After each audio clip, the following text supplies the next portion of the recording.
Escuchan ustedes la lectura del libro El deseado de todas las gentes.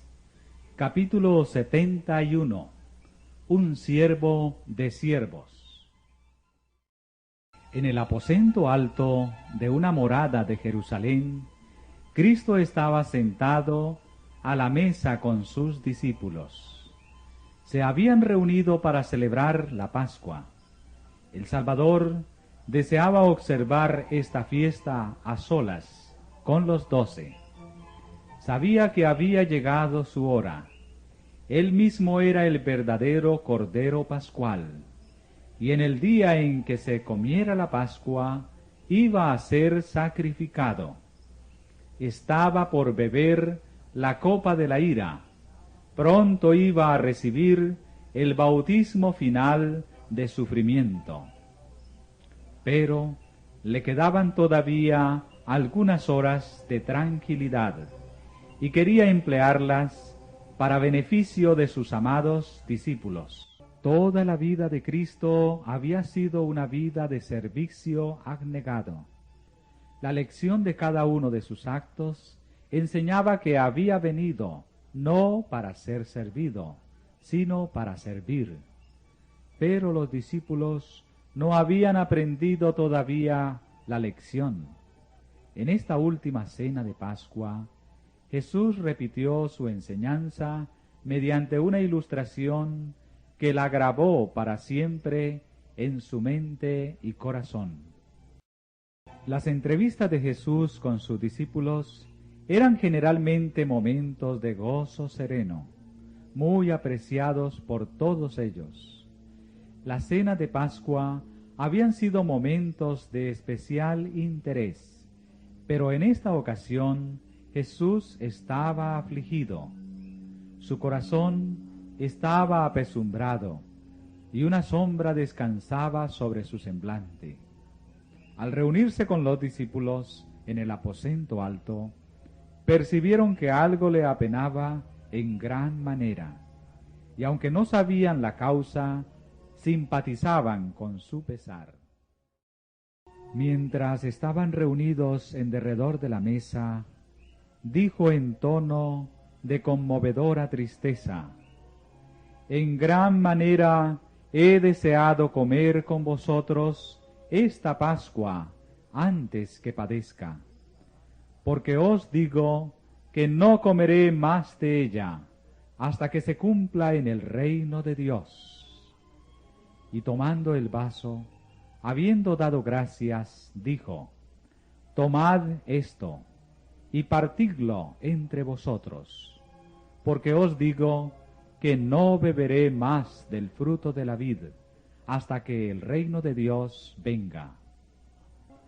Cristo sabía que para él había llegado el tiempo de partir del mundo e ir a su Padre.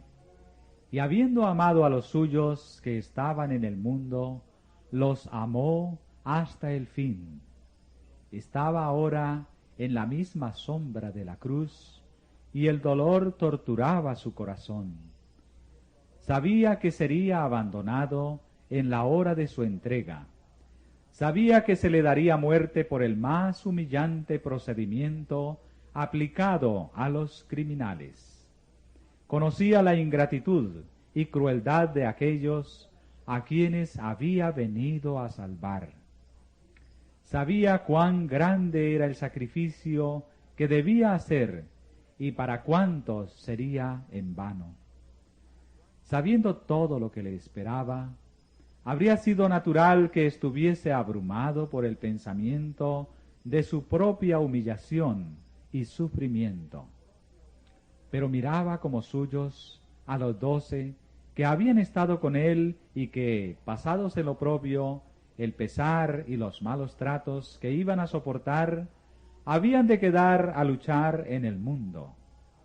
Sus pensamientos acerca de lo que él mismo debía sufrir estaban siempre relacionados con sus discípulos. No pensaba en sí mismo. Su cuidado por ellos era lo que predominaba en su ánimo. En esta última noche con sus discípulos, Jesús tenía mucho que decirles. Si hubiesen estado preparados para recibir lo que anhelaba impartirles, se habrían ahorrado una angustia desgarradora, desaliento e incredulidad. Pero Jesús vio que no podían soportar lo que él tenía que decirles. Al mirar sus rostros, las palabras de amonestación y consuelo se detuvieron en sus labios. Transcurrieron algunos momentos en silencio. Jesús parecía estar aguardando. Los discípulos se sentían incómodos. La simpatía y ternura despertadas por el pesar de Cristo parecían haberse desvanecido. Sus entristecidas palabras, que señalaban su propio sufrimiento, habían hecho poca impresión. Las miradas que se dirigían unos a otros hablaban de celos y rencillas. Hubo entre ellos una contienda. ¿Quién de ellos parecía ser el mayor? Esta contienda, continuada en presencia de Cristo, le apenaba y hería.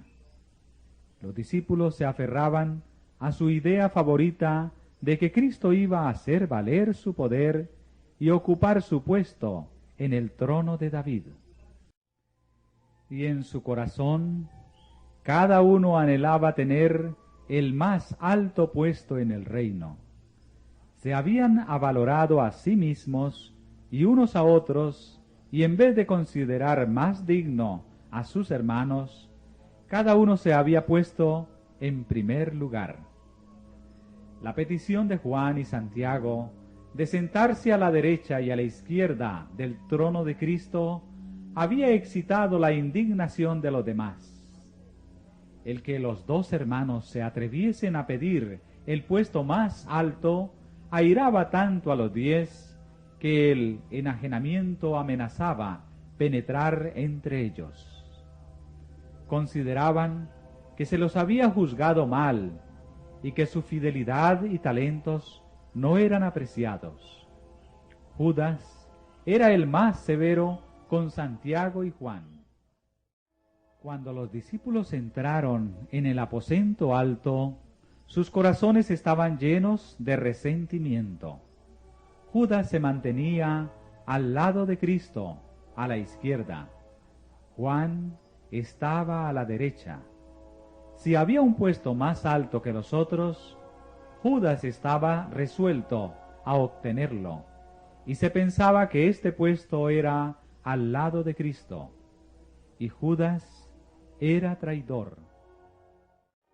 Se había levantado otra causa de disensión. Era costumbre, en ocasión de una fiesta, que un criado lavase los pies de los huéspedes, y en esa ocasión se habían hecho preparativos para este servicio. La jarra, el lebrillo y la toalla estaban allí, listos para el lavamiento de los pies. Pero no había siervo presente, y les tocaba a los discípulos cumplirlo. Pero cada uno de los discípulos, cediendo al orgullo herido, resolvió no desempeñar el papel de siervo. Todos manifestaban una despreocupación estoica, al parecer inconscientes de que les tocaba hacer algo. Por su silencio, se negaban a humillarse. ¿Cómo iba Cristo a llevar a estas pobres almas a donde Satanás no pudiese ganar sobre ellas una victoria decisiva? ¿Cómo podría mostrarles que el mero profesar ser discípulos no los hacía discípulos, ni les aseguraba un lugar en su reino? ¿Cómo podría mostrarles que es el servicio amante y la verdadera humildad lo que constituye la verdadera grandeza? ¿Cómo habría de encender el amor en sus corazones y habilitarlos para entender lo que anhelaba explicarles? Los discípulos no hacían ningún ademán de servirse unos a otros.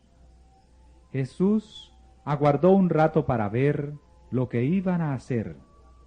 Luego él, el Maestro Divino, se levantó de la mesa.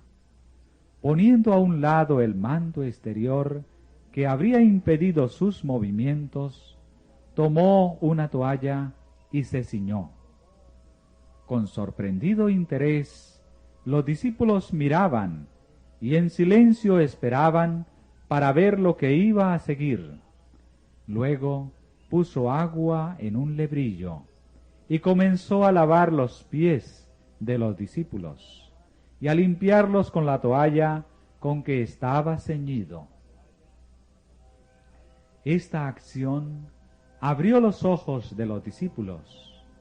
Amarga vergüenza y humillación llenaron su corazón. Comprendieron el mudo reproche y se vieron desde un punto de vista completamente nuevo. Así expresó Cristo su amor por sus discípulos. El espíritu egoísta de ellos le llenó de tristeza, pero no entró en controversia con ellos acerca de la dificultad.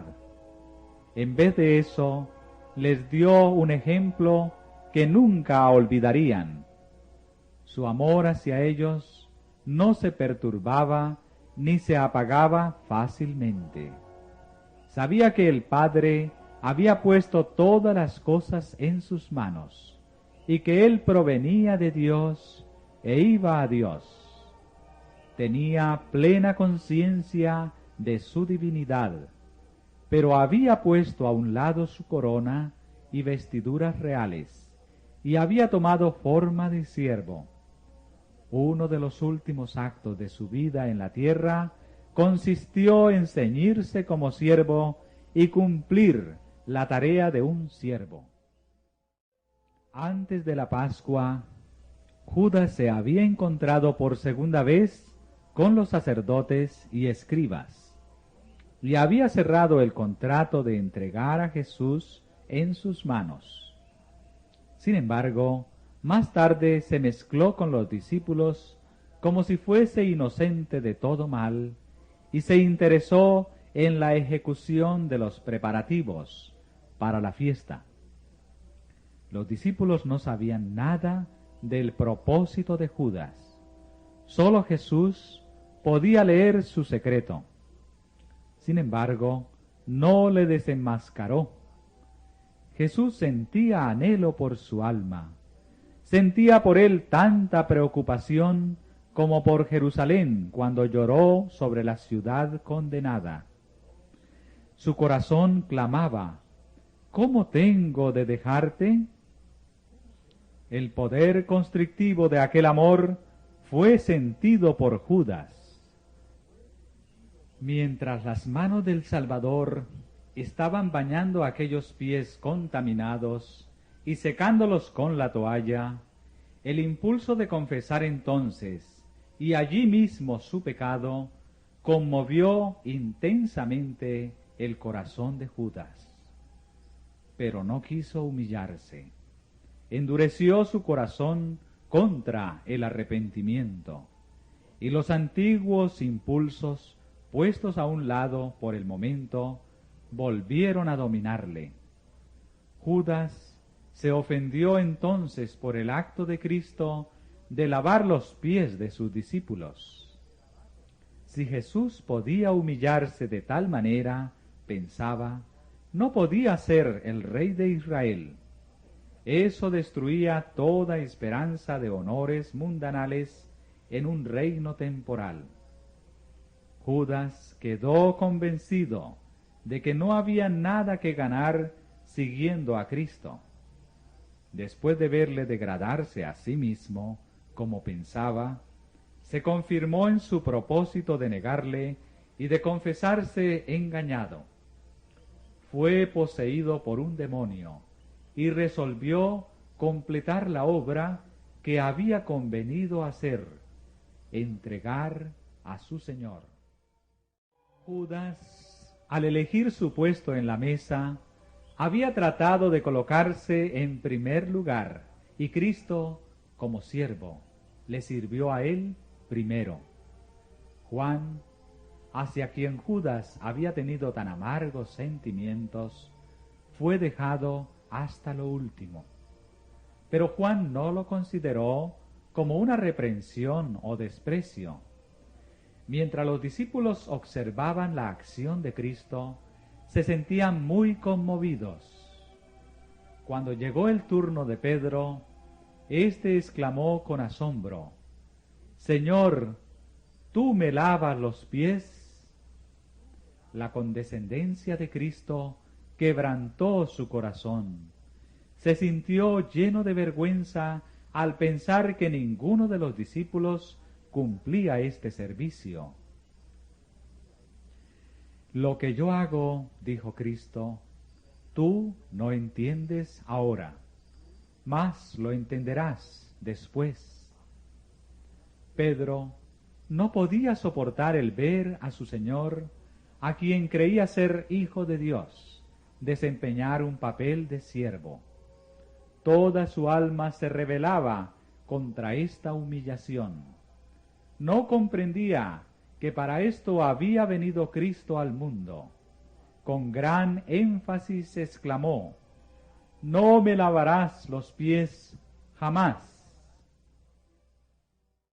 Solemnemente Cristo dijo a Pedro: «Si no te lavare, no tendrás parte conmigo». El servicio que Pedro rechazaba era figura de una purificación superior.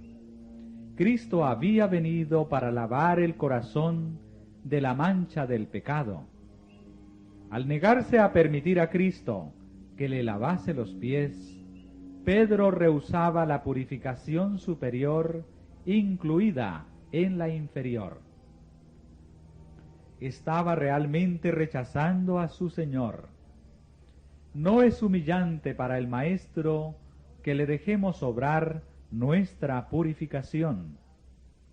La verdadera humildad consiste en recibir con corazón agradecido cualquier provisión hecha en nuestro favor y en prestar servicio para Cristo con fervor. Al oír las palabras, «Si no te lavare, no tendrás parte conmigo», Pedro renunció a su orgullo y voluntad propia. No podía soportar el pensamiento de estar separado de Cristo. Habría significado la muerte para él. «No solo mis pies», dijo, «mas aún las manos y la cabeza». Dícele Jesús: «El que está lavado no necesita sino que lave los pies, mas está todo limpio». Estas palabras significaban más que la limpieza corporal. Cristo estaba hablando todavía de la purificación superior ilustrada por la inferior.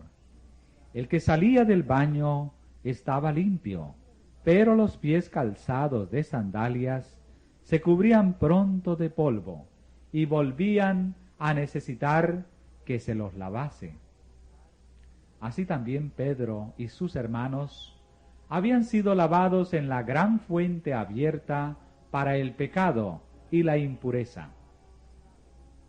Cristo los reconocía como suyos, pero la tentación los había inducido al mal y necesitaban todavía su gracia purificadora. Cuando Jesús se ciñó con una toalla para lavar el polvo de sus pies, deseó por este mismo acto lavar el enajenamiento, los celos y el orgullo de sus corazones. Esto era mucho más importante que lavar sus polvorientos pies. Con el espíritu que entonces manifestaban, ninguno de ellos estaba preparado para tener comunión con Cristo. Hasta que fuesen puestos en un estado de humildad y amor, no estaban preparados para participar en la cena pascual o del servicio recordativo que Cristo estaba por instituir. Sus corazones debían ser limpiados. El orgullo y el egoísmo crean disensión y odio, pero Jesús se los quitó al lavarle los pies. Se realizó un cambio en sus sentimientos. Mirándolos, Jesús pudo decir: vosotros limpios estáis. Ahora sus corazones estaban unidos por el amor mutuo. Habían llegado a ser humildes y a estar dispuestos a ser enseñados. Excepto Judas, cada uno estaba listo para conceder a otro el lugar más elevado. Ahora, con corazones subyugados y agradecidos, podían recibir las palabras de Cristo. Como Pedro y sus hermanos, nosotros también hemos sido lavados en la sangre de Cristo, y sin embargo, la pureza del corazón queda con frecuencia contaminada por el contacto con el mal. Debemos ir a Cristo para obtener su gracia purificadora. Pedro rehuía el poner sus pies contaminados en contacto con las manos de su Señor y Maestro. Pero, ¿con cuánta frecuencia ponemos en contacto con el corazón de Cristo nuestros corazones pecaminosos y contaminados? ¿Cuán penosos le resultan nuestro mal genio, nuestra vanidad y nuestro orgullo? Sin embargo, debemos llevarle todas nuestras flaquezas y contaminación. Él es el único que puede lavarnos. No estamos preparados para la comunión con Él, a menos que seamos limpiados por su eficacia. Jesús dijo a los discípulos: vosotros limpios estáis, aunque no todos. Él había lavado los pies de Judas, pero éste no le había entregado su corazón. Éste no fue purificado. Judas no se había sometido a Cristo. Después que Cristo hubo lavado los pies de los discípulos, se puso la ropa que se había sacado, se sentó de nuevo y les dijo: ¿sabéis lo que os he hecho? Vosotros me llamáis Maestro y Señor, y decís bien, porque lo soy. Pues si yo, el Señor y el Maestro, he lavado vuestros pies, vosotros también debéis lavar los pies los unos a los otros. Porque ejemplo os he dado, para que como yo os he hecho, vosotros también hagáis. De cierto os digo, el siervo no es mayor que su Señor, ni el apóstol es mayor que el que le envió. Cristo quería que sus discípulos comprendiesen que aunque les había lavado los pies, esto no le restaba dignidad. Vosotros me llamáis Maestro y Señor, y decís bien, porque lo soy. Y siendo tan infinitamente superior, impartió gracia y significado al servicio. Nadie ocupaba un puesto tan exaltado como el de Cristo, y sin embargo él se rebajó a cumplir el más humilde deber, a fin de que los suyos no fuesen engañados por el egoísmo que habita en el corazón natural y se fortalece por el servicio propio. Cristo les dio su ejemplo de humildad. No quería dejar a cargo del hombre este gran asunto. De tanta importancia lo consideró, que él mismo, que era igual a Dios, actuó como siervo de sus discípulos. Mientras estaban contendiendo por el puesto más elevado, aquel ante quien toda rodilla ha de doblarse, aquel a quien los ángeles de gloria se honran en servir, se inclinó para lavar los pies de quienes le llamaban Señor. lavó los pies de su traidor. En su vida y sus lecciones, Cristo dio un ejemplo perfecto del ministerio abnegado que tiene su origen en Dios. Dios no vive para sí. Al crear el mundo y al sostener todas las cosas, está sirviendo constantemente a otros. Él hace que su sol salga sobre malos y buenos, y llueve sobre justos e injustos. Este ideal de ministerio fue confiado por Dios a su Hijo. Jesús fue dado para que estuviese a la cabeza de la humanidad, a fin de que por su ejemplo pudiese enseñar lo que significa servir. Toda su vida fue regida por una ley de servicio. Sirvió y ministró a todos. Así vivió la ley de Dios, y por su ejemplo nos mostró cómo debemos obedecerla nosotros. Vez tras vez, Jesús había tratado de establecer este principio entre sus discípulos. Cuando Santiago y Juan hicieron su pedido de preeminencia, él dijo: el que quisiere entre vosotros hacerse grande, será vuestro servidor. En mi reino, el principio de preferencia y supremacía no tiene cabida. La única grandeza es la grandeza de la humildad. La única distinción se halla en la devoción al servicio de los demás. Ahora, habiendo lavado los pies de los discípulos, dijo: ejemplo os he dado, para que como yo os he hecho, vosotros también hagáis. En estas palabras, Cristo no sólo ordenaba la práctica de la hospitalidad, quería enseñar algo más que el lavamiento de los pies de los huéspedes para quitar el polvo del viaje. Cristo instituía un servicio religioso. Por el acto de nuestro Señor, esta ceremonia humillante fue transformada en rito consagrado, que debía ser observado por los discípulos, a fin de que recordasen siempre sus lecciones de humildad y servicio. Este rito es la preparación indicada por Cristo para el servicio sacramental.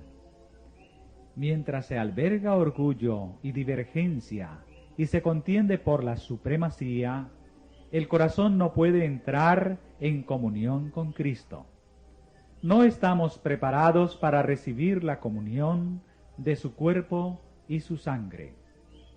Por esto, Jesús indicó que se observase primeramente la ceremonia conmemorativa de su humillación.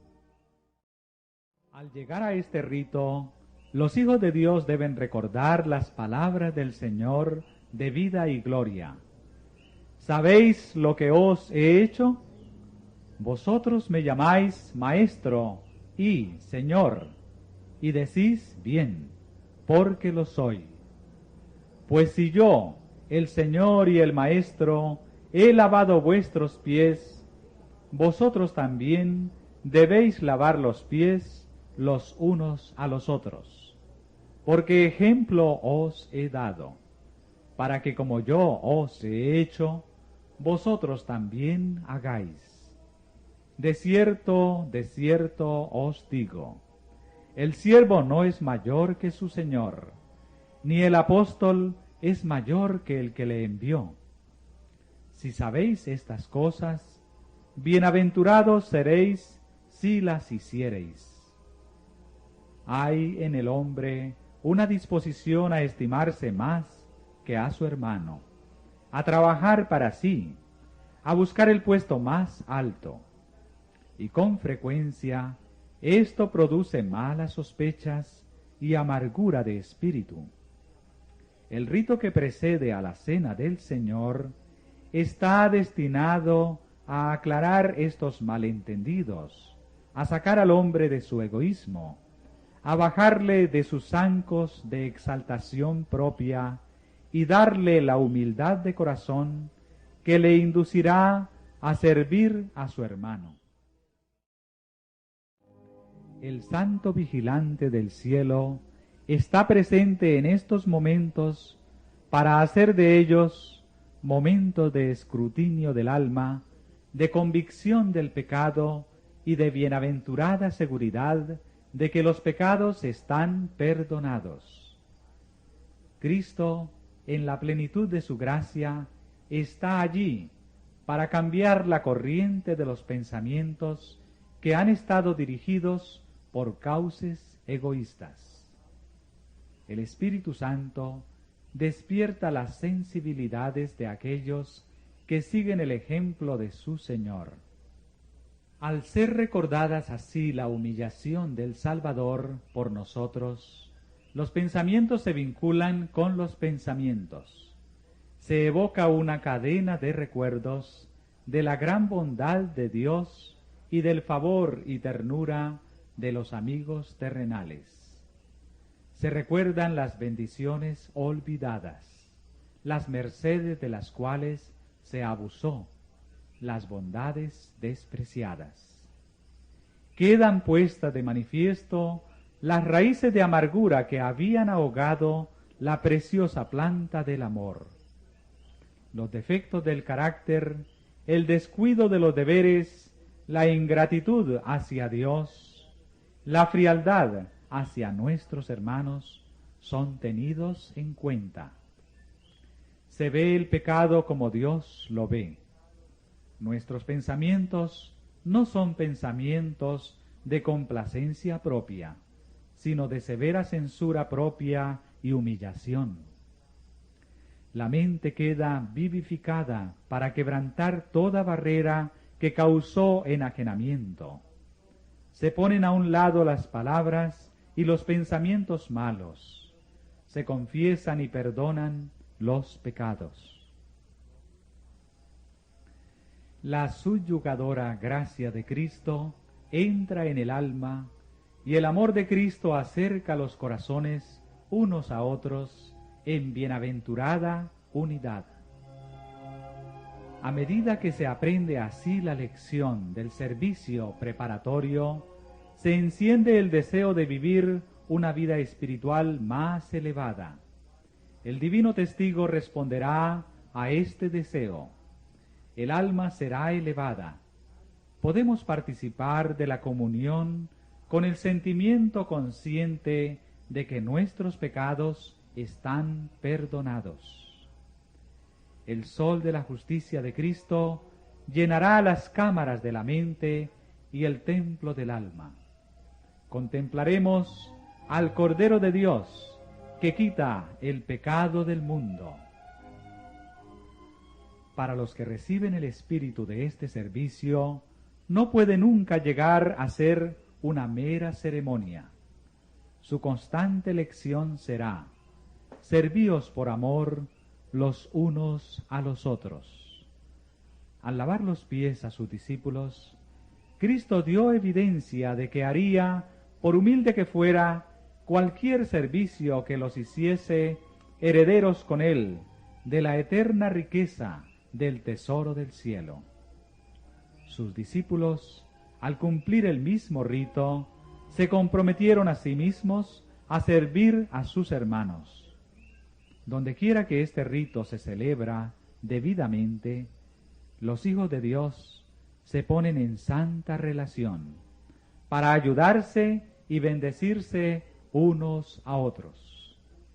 Se comprometen a entregar su vida a un ministerio abnegado, y esto no solo unos por otros. Su campo de labor es tan vasto como lo era el de su maestro. El mundo está lleno de personas que necesitan nuestro ministerio. Por todos lados hay pobres desamparados e ignorantes. Los que hayan tenido comunión con Cristo en el aposento alto saldrán a servir como Él sirvió.